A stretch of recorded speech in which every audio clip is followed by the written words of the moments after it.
ಕೆಟ್ಟು ಓದೋದು ಬರೆಯೋದು ಬಿಟ್ಟು ಹಿಂಗ ಆಟದಲ್ಲೇ ಕಳಿತಾರ ಸೂಟಿನ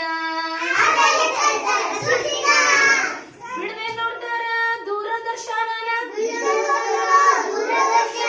ಈ ದೂರದರ್ಶನ ಬಂದ ಮ್ಯಾಲ ಓದೋ ವ್ಯಾಸನ ಕಡಿಮೆ ಆಗೈತಿ ಈಚಿನ ಹುಡುಗರಿಗೆ ಓದೋ ವ್ಯಾಸನ ಕಡಿಮೆ ಆಗೈತಿ ಮತ್ತ ಶಾಲಿ ಶುರುವಾಯ್ತು ಅಂದ್ರ ಹೆಗ್ಲ ಹೇರ್ತಾವ ಪುಸ್ತಕ ಪಾಟಿ ಹೆಗ್ಲ ಹೇರ್ತಾವ ಪುಸ್ತಕ ಪಾಟಿ